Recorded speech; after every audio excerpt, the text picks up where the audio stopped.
Hey, hey, hey! What's up, what's up? It's a holiday week. You guys doing all right? Hey, hey, hey. 2022 was the year that keeps on giving. How's everybody doing? Beautiful holiday week. I don't know if I've ever filmed here. Have I filmed here? Comment below if I filmed here. Do you recognize this background?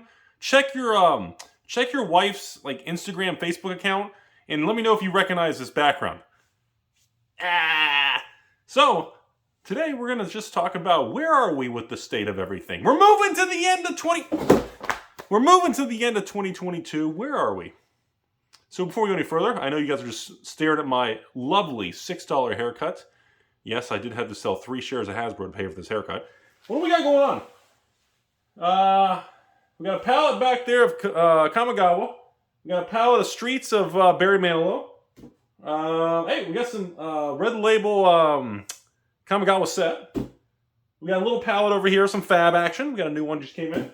We got the infamous Char Lizard. What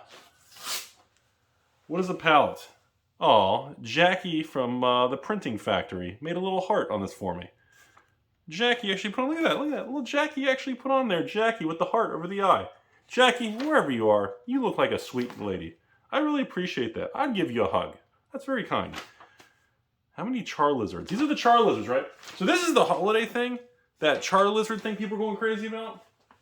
That apparently those things so people were selling those things for people, all these thousands of people, actually probably tens of thousands of people were pre-ordering these Pokemon Char Lizard ultra premium things for $200 to $300 a piece over the last few months. And I was saving it to do a Black Friday thing for I don't know, $89-$90 for Char Lizards. And now the market of that's collapsed, and now I scrapped it, and I'm like, I may just do a holiday relaxation and tell everybody, just wait for the Amazon dumps, don't buy from me.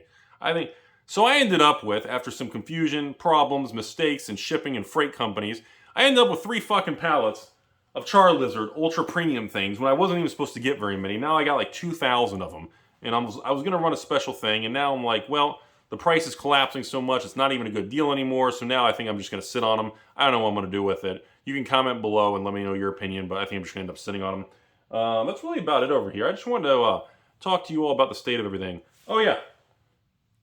Things are bad when my own 7-year-old son, the mini Rudy, the little mini Rudy, literally says, "Dad, you got so much garbage pallets? I'm gonna make a bike track in between your pallets." Thanks, son. He's like, "Dad, this is awesome. You got so much garbage sealed product." He's like, "I made secret bike paths around your pallets." And I was like, that summed up 2022. That summed up 2022 for me in literally 10 seconds. When your own kid, who's literally like, "Dad, I'm going to take all this garbage and we're going to make a secret pathway so we can secretly ride our bikes through it." I was like, "Son, these are $50,000 to $100,000 a pallet." He's like, "But it's fun." I was like, don't ever grow up. Don't ever grow up. All right, folks. So where are we with the state of everything? Obviously, we're about T-minus 1 week till the Magic 30th anniversary launch. We all know it's going to sell out. We don't know how much Wizards will actually sell. Even if people actually somehow vote with their wallet and don't sell it, we all know Wizards is going to market sold out after so many hours at the end. It's not going to last more than a day. It may go through the afternoon or night, but one way or the other, it's going to be sold out the day of release. Now, does it sell out within minutes, like the other Secret Lair 30th countdown to returning to your ex thing? It's possible. We don't know, even though we all feel a certain way. As Mark Trustwater, Lieswater? People have been telling. As Mark Trustwater would say, we are in franchise, and 75% of you all don't know what a planeswalker is, and we don't know what we're talking about, and we don't represent the Magic world. And again, anyone with his level of intellect and his level of spirits and reserve lists and everything, he can't lie. So I have to take his word for accurate truth, because he'd never fuck anyone over. So, it is what it is. Anyways. So, and yes, you in the back. Sorry, everybody. Somebody wanted to know, "Rudy, what are you going to do if you get banned?" I was like, if I get banned, Well, first of all, if I get banned from buying new Magic, I'll actually make more money because then I'll be able to buy at a cheaper price from Amazon. Ba-ba! If I get banned from buying for distribution, profits going up, baby. These jokes are just too good. They're too good. They write themselves. Oh man, but no, in all seriousness, well, it looks like that I'd only have to, that would mean I'd have to convert over to selling one of my 40 billion sealed product things for the next 10 years. Gee, what a letdown. And then I'll be forced to only buy on the secondary market at cheaper prices. Anyways, but no, seriously, no more memes today, jokes. No more jokes and memes. Serious time, folks. Overall, we'll talk about Magic, we'll talk a little bit about Pokemon, we'll talk about Flesh and Blood, MetaZoo, talk about a little bit about Weiss here. We'll go through everything today, talk about the state of everything, state of Rudy and patrons and feedback I've been getting, a state of a lot of private stuff going on. So we'll start with, obviously, the Magic. That's my perspective with this 7-day T-minus thing of the 30th anniversary launch. It is what it is. It's going to be deemed successful one way or the other. Move on from it. I'm still very, very skeptical of what the true pricing and value of these proxies are. That's the issue with it, because we won't really, the only way we're going to be able to understand what the print run is and we can deduce, we were going to have to back into the number. No giggity creepy stuff. We're going to have to back into it. I see you down there in the basement with a popsicle. We're going to have to really kind of figure it out on our own after this stuff releases. Everybody gets these things after a few weeks. And then in Q1 of next year and Q2, we're going to have to use quantity of items in the secondary market as a barometer and an estimation of how much of this is sold, how much of it's being flipped, how much do people actually desire it. And then, of course, after a couple quarters in 2023, we can see how the trend is. Do the prices hold on Power 9 duels and, Crusades and, the Earthbind and everything? Are the prices going to hold? Or are these high-end cards going to appreciate slowly every time one sells? Is it going to sell for more? Or is it going to drift lower as people just continue to flip them to each other and trying to define what the real true value is? We don't know. So we'll be covering that moving into next year on this channel and the movements of it. But right now, it's impossible to really deduce what the value is because, like I said, you got some of these natural selection cards selling for double the price of a 1993 Unlimited card, selling for, 2 times the price of an original collector's edition card from the 90s. The pricing is just really wacky. Then you've got, right now, there's a Mox Ruby, like $1,300, $1,400 in bids for this newly printed Mox Ruby, not even retro frame or anything. And it's like, okay, so that is 50% higher, almost double what you can buy a collector's edition one from 30 years ago. So is it going to keep going to 2,000, 3,000? Is it real? Is it shill bidding? Is it Wizards employee? There's so much tinfoil hat. Like I said, tinfoil's on back order here in Florida. So that's all I can say on that in this video. So as far as the overall market goes, continue to just monitor everything. And I'm not seeing a lot of panic selling. I'm not seeing a lot of extreme negativity. But I am seeing a lot of stores under a lot of pressure. Under pressure? Who sings that? Not me. We're seeing a lot of stores looking to continue to raise capital. I'm already starting to see a lot of anxiety with the new December release in Magic for the new Jumpstart 2022. There's already seeing a race to the bottom where the prices Jumpstart, the new 2022 Jumpstart was going to be like $130 a box, then $120 for pre-orders, now $110. Now I'm seeing pre-orders in the 90s. We're starting to see a really fast movement on Jumpstart 2022, the December release. Friendly reminder, I have stepped away. Patrons, everybody watching, you will not see box openings on that. And of course, I am not selling it, ordering it, or carrying it, but we will discuss it and still cover the market's feedback of everything. And depending on how it is, if it turns out to be a phenomenal product, well, guess what? Wizards will reprint it 4, 5, 6 times. We'll buy in the second, third wave. We'll know what the true price is. Patrons can buy at the true price, and it removes their risk of downside falling knife because we'll know at that point. In the meantime, I'm going to take, Blake and corporate Mark Trustwater's advice, and I'm just going to literally not buy everything because, they were right. I was wrong. We should not be buying all of Magic and Hasbro's products, and I took their advice. So we're going to see how it unfolds. And so far, that falling knife for Jumpstart 2022 in December here, we have no floor price. This literally every 48 hours, the price is eroding. We have not seen a floor price on this, which is starting to get a little scary. So far, the spoilers of it seem fine, not insane, but they seem okay. So we'll see. Anyways, so moving on, but I just want to share that overall, I'm getting a lot of contacts from stores and people still looking to reduce inventory. I mean, I don't want to say like fire sale and panic, but the common consensus right now is from all the stores I've talked in literally the southeast part of the United States and a couple in Texas and actually New York, New Jersey area, these store owners and business owners are just like, look, we're not dropping Magic and Hasbro and all the exciting, trustworthy things they say. We're just reducing exposure.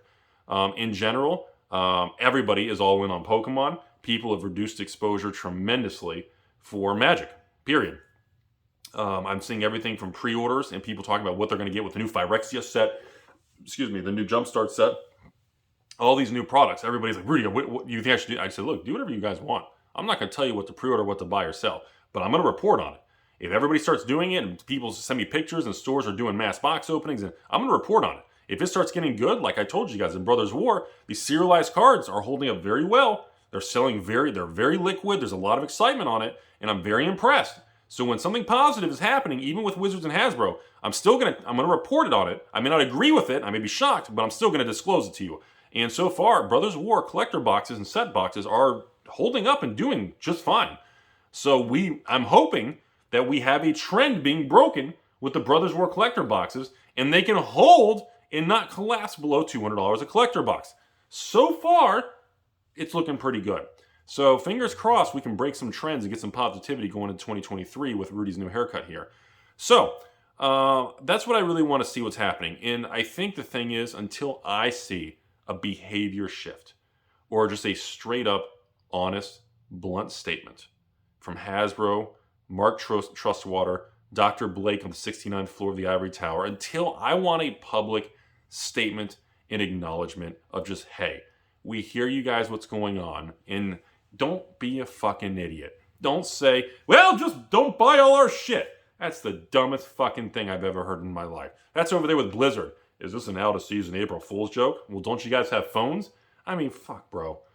These are the people who love your brand and send money. All these people around the world work jobs that they may hate, put up with management and other humans that they hate, do just enough work to not get fired, and they spend it on your lovely Magic the Gathering and Papa Hasbro produced cardboard. And your response to all these hard-working people around the world is, well, don't fucking buy all of our product. Like, come on, man. You may hate me. You may hate my ex. Many people do. You may be unhappy with my haircut because it's just really cool and not as, it's just, you can't keep up with it. But at the end of the day, be respectful. That's it. I mean, I have patrons who literally go, Rudy, I think you're a scumbag, but I'm going to stay your patron because you are very valuable on discussions and I can ask you questions and you give me an honest answer even when I don't like the answer. But I still think you're a dick. And I said, your wife's boyfriend, we play checkers on Saturday. She says the same thing. But we need that communication. And all Wizards has to do, this is fucking crazy, you ready? All they have to do is put a press release. And they have to say, hey, we've heard all the concerns from Wall Street to Main Street. And yes, we're concerned about it too. So we've heard you guys, and we may not be able to slow down the schedule because we have the pipeline made for 2-3 years, but we're going to tighten the print runs and we're going to make sure things are more stable. We're going to try to do better. You don't even have to give us a blueprint of the exact behind the scenes. You don't even have to do that. You just have to fucking acknowledge that maybe some of the things we've done have not been ideal and we want to do better. We've heard you all and we're going to tighten and try to do better for next year. Be fucking vague. Be generic so we don't even know what you're saying. Use a bunch of synonyms and acronyms and fancy letters. Dress really fancy in a fitted outfit. Make us feel good. I just want you to make me feel good. We're in a toxic relationship. Lie to my face, lie to my face and literally just make me feel good. That's what you have to do to a market that you've pretty much pissed everyone off. Everyone. Like literally the beginning players who have no money and the really rich people in private jets, everybody's pissed. Like, it's kind of impressive that you've been able to lump everybody and anger everyone at the same time. It's kind of impressive. That is kind of an impressive thing. So, moving on now. As far as the world of other things, let's jump to Pokemon. Pokemon, we're in the process of shipping. There's only one pallet left over here. It's almost gone. Of the new Pokemon, the old silvery Tempesty boxes. And, so far the quality looks better than the last set. Last set was a little funky and wonky on the seals and the wraps and some of the detail on quality control. This one so far seems a lot better. And simply put, the box prices are stable. As of the filming of this video, the new Pokemon set's 105 to like 110 plus tax, and that's online. So that's like 120, 130 shipped with shipping and taxes for most people online.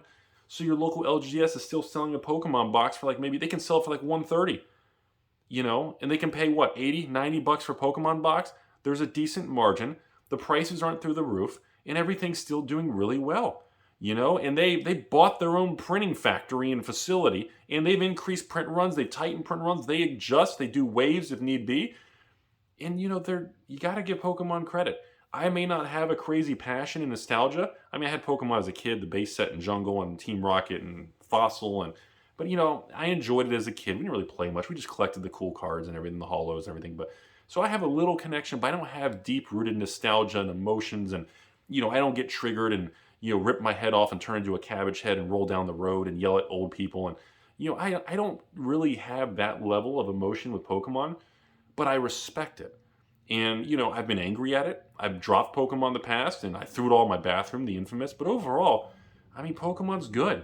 You got to give the company credit where credit's due.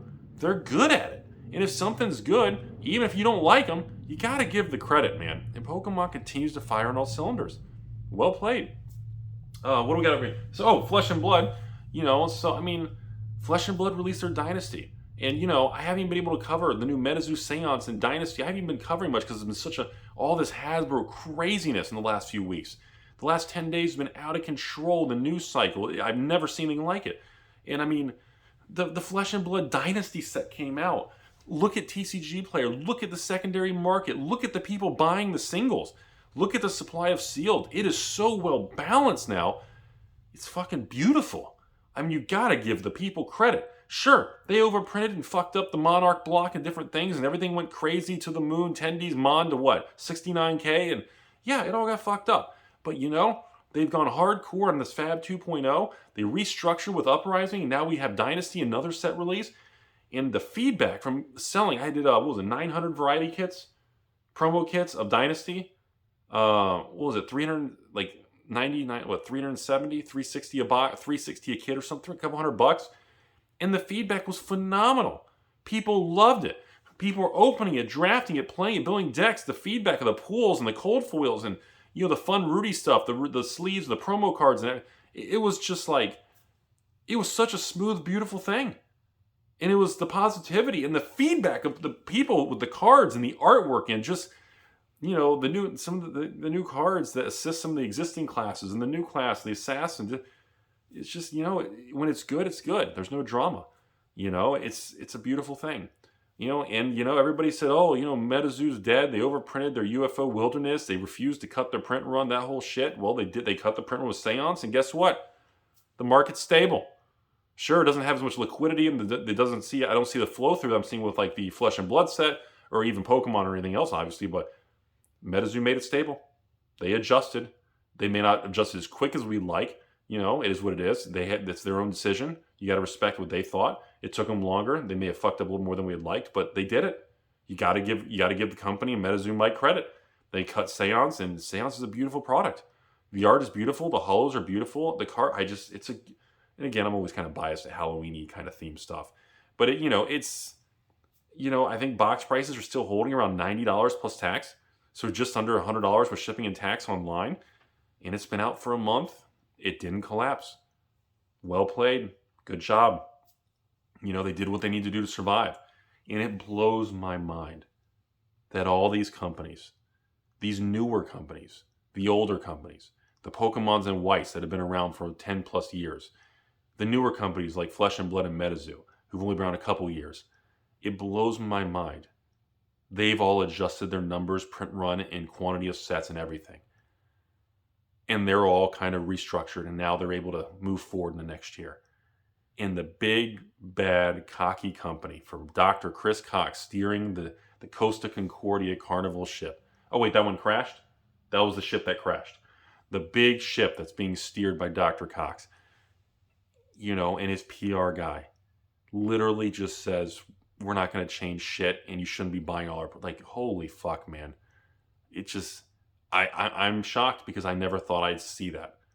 For a company, in my opinion, that has bait and switched everybody into believing this community inclusivity, and they inject the political, the artwork, and they're all about you all and protecting everyone, and then they just come out, and when they say things and the actions they display don't reflect these mission statements that they claim to stand for. And that's very disappointing because it feels so disrespectful to everyone. I don't care if you're rich or poor, young or old, or everybody. Unless you're Mark Zuckerberg, I still don't trust you. I think you're a reptilian. Hell, you could think the damn earth is flat. You could think the earth is a trapezoid. You think the earth is Rudy's basement. At the end of the day, I may not agree with you, but guess what? I would still sit down, give you a hug, and play magic with you because you love the same thing I love. Therefore, I consider you a friend and on my team. I don't care what specific things. It doesn't mean anything to me. And that's my outlook on everybody. And I believe everyone should be treated with respect, but I've never seen such disrespect from a powerful, cocky, no pun intended, company being led by, I've just never seen anything like it. And it's just so disappointing. That's the best way to say this whole thing. Just pure, utter, straightforward, full stop disappointment. And not just towards me, to everybody. It's just absolutely disappointing. So that's where I see things right now. I want to jump over to even Weiss. I'm only getting like just over a pallet of each release. So, usually just selling maybe like 500 boxes or something for each release. And then I try to keep a little bit for myself to make sure I have my future positions. And it's been great. I've adjusted the print runs. Many I think I've heard 30 to 40% according to distributors have completely just stopped ordering Weiss. I think I've heard about 28% of stores stopped carrying Flesh and Blood. About 35 to 38% of stores stopped ordering the new MetaZoo. But now I'm hearing 10-20% of stores refuse ordering the new Magic set. So you're seeing all this pushback. And that's the kicker of everything, ladies and gentlemen, is that this is the first time I'm seeing people vote with their wallets and push back. And that, ladies and gentlemen, is the most important thing that impresses me. I hope you all learned something today. We will make it through this year. It's not about making money and getting rich this year. It's about solvency, no leverage, and have a beautiful day, everybody. Oh yeah, there's my penis.